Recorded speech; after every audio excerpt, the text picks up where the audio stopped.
ఈ దినము యేసు ఇచ్చు బహుమానం అంటే ఈ పరిచర్య ద్వారా మీకు వచ్చుచున్న మాట ఏమిటి అంటే 20వ కీర్తన 4వ వచనం.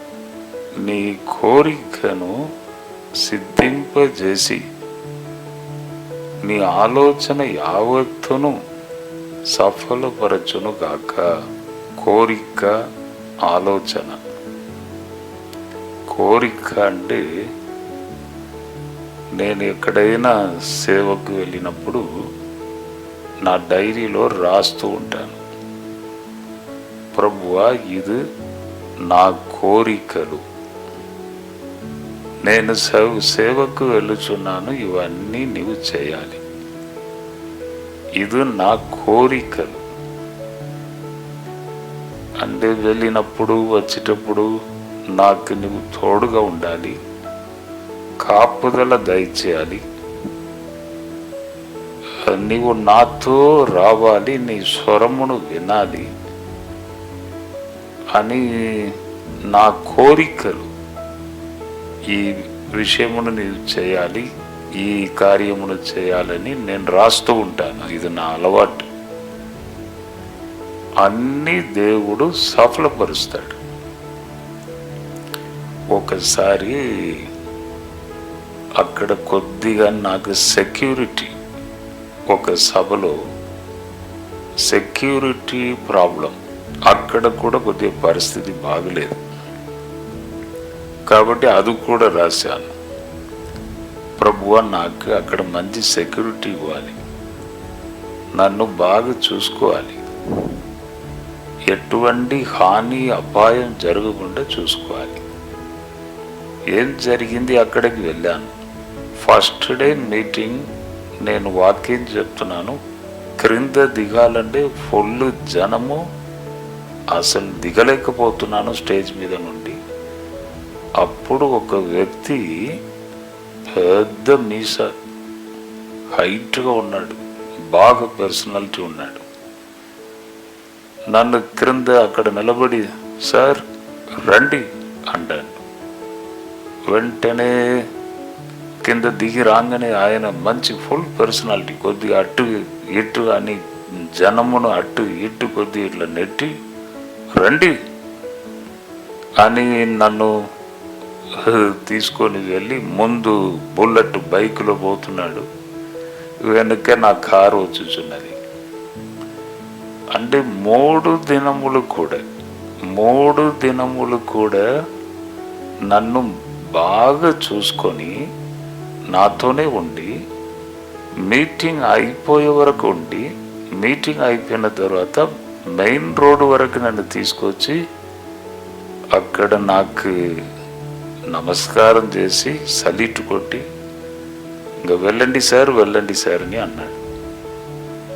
అంటే దేవుడు మన కోరికలను ఆయన సఫలపరుస్తాడంట. ఇక్కడ ఏమున్నది? నీ కోరికను సిద్ధింపజేసి, అంటే సఫలపరచడం, చేయడం, సిద్ధింపజేసి ఆలోచన యావత్తును సఫలపరచును. ఆలోచన అంటే ప్రతి ఒక్క వ్యక్తికి కూడా ఆలోచన ఉంటుందండి. ఆలోచన ఒక నిమిషానికి ఎన్నో విధాలుగా ఆలోచన పోతూ ఉంటుంది. ఒక్కొక్కరికి ఒక్కొక్క ఆలోచన ఉంటుంది. అవును, ఈ దినము కూడా నన్ను కలవాలని నలుగురు వచ్చారు. ఒక వ్యక్తి గురించి వెంటనే చూడంగానే కొన్ని ప్రవచన మాటలు నేను చెప్పాను. అవును, అంటే మీ ఆలోచన ఎలా ఉన్నదని అడిగాను. అంటే సువార్త మీద మీకు భారం ఉంటుందా?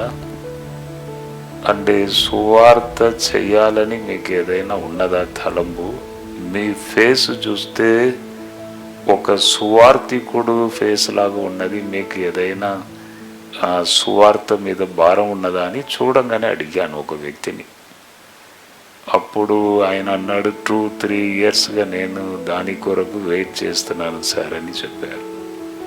అంటే నేను చెప్పాను, మీ తలంపులు, మీ ఆలోచన, మీలో మండుచున్న కార్యాలు, మీ హృదయంలో మండుచున్న విషయాలు, అదే పిలుపు, అదే పిలుపు. కాబట్టి ఒక వ్యక్తి జీవితాన్ని నేను కానీ ఎవరు కానీ త్రిప్పవద్దు. మాకు ఎటువంటి అధికారం లేదు. ఒక వ్యక్తి జీవితాన్ని త్రిప్పే అధికారం మాకు లేదు. కాబట్టి మీ హృదయంలో ఆలోచన, మండుచున్న ఆలోచన, తలంపులు, అదే పిలుపు. కాబట్టి సార్ ఇట్లా చెప్పారని మళ్ళీ రేపు ఏదైనా పోయి తొందరపడి ఎక్కడైనా దిగవద్దు, ఆలోచించు. నేనైతే ఒకటి వేశాను, ఆలోచించి ముందుకు వెళ్ళని చెప్పాను. మన ఆలోచనను కూడా దేవుడు సఫలపరచును. నేను చెప్పంగానే 3 ఇయర్స్ నుండి ఆ భారంతో ఉన్నాను సార్ అని అన్నాడు. తలంపులను నెరవేర్చే దేవుడవు. ఇప్పుడు నాకు కూడా ఆశ ఉన్నది. ఎందుకంటే ఒకప్పుడు బాగా వాడబడ్డాను, లక్షల ప్రజల మధ్య నిలబడ్డాను. కానీ కొద్దిగా ఆరోగ్యం బాగలేక, హెల్త్ ప్రాబ్లంలో చాలా కష్టపడి, సరిగా నెమ్మది లేక కష్టపడ్డాను.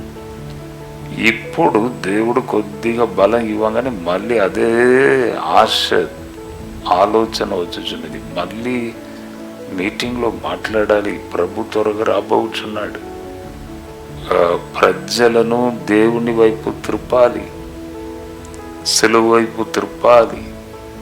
కాబట్టి మనం మళ్ళీ ఒక రౌండ్ పోవాలి. దేవుడు కూడా నన్ను, నా కుమారుడు ఇది, నా కుమారుడని అందరికీ ఎత్తి చూపించాలి, ప్రపంచమంతా ఒక రౌండ్ పోవాలని ఆ ఆలోచన ఉన్నది. ఆలోచనను దేవుడు సఫలపరచునుగాక. కాబట్టి నాకు ఆలోచన ఉన్నట్టే మీకు కూడా ఉంటుంది, మీకు కూడా ఉంటుంది. పలానా విషయంలో, మీరు చేస్తున్న జాబ్లో, బిజినెస్లో మీకు కూడా కొన్ని ఆలోచనలు ఉంటాయి. దేవుడు తప్పకుండా మీ ఆలోచనను సఫలపరచునుగాక. మనము ప్రార్థన చేస్తాం. ప్రభువా, ఈ మాటను ఈ దినం మేము ధ్యానించాం. అవును, మా కోరికలు, మేము ఏదైనా కోరికని ఎదుట పెడితే తప్పకుండా చేస్తావు. మా ఆలోచనను సఫలపరుస్తావు. అందుకే దేవుడు కావాలి. కాబట్టి మీరు మాతో అండగా ఉండి మా ప్రార్థనను విని, మేము ఏదేదో అడుగుచున్నామో నీవు చేస్తున్నావు. మాట్లాడే దేవుడు, ప్రార్థనను వినే దేవుడు, జవాబిచ్చే దేవుడు.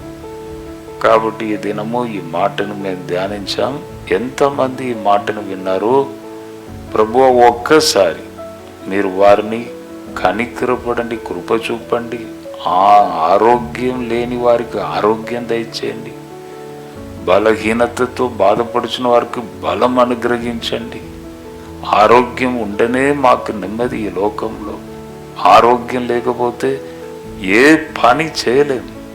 కాబట్టి ప్రతి ఒక్కరి మీద దేవుని బలమైన శక్తి దిగివచ్చును గాక. ఇప్పుడే దేవుని శక్తి కుమ్మరించబడును గాక. ప్రభువా, ముట్టండి తండ్రి. ఘనత మహిమ నీకే యేసు నామములో అడిగి వేడుకొనుచున్నాను తండ్రి. ఆమేన్.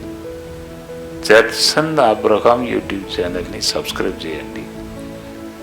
తెలిసిన వారికి, బంధువులకు, మీ రిలేషన్స్ వారికి షేర్ చేయండి. వారు కూడా ఈ వాగ్దాన వచనమును వినని, దీవించబడని, ఆ బ్లెస్సింగ్ మీ మీదకి వచ్చునుగాక. ప్రభు మిమ్మల్ని దీవించునుగాక. God bless you, God bless you, God bless you. అందరికీ శుభవార్త. ప్రతి ఆదివారము 4 గంటల నుండి 6 గంటల వరకు కూడా వరంగల్లో, గొర్రెకుంటలో గిఫ్ట్ ఆఫ్ జీసస్ వర్షిప్ సెంటర్లో ప్రార్థన కూడిక జరుగుతూ ఉంది. మీరు పాల్గొనండి, ఇతరులకు షేర్ చేయండి. ప్రభు మిమ్మల్ని దీవించును గాక. వందనాలయ యేసయ్యా.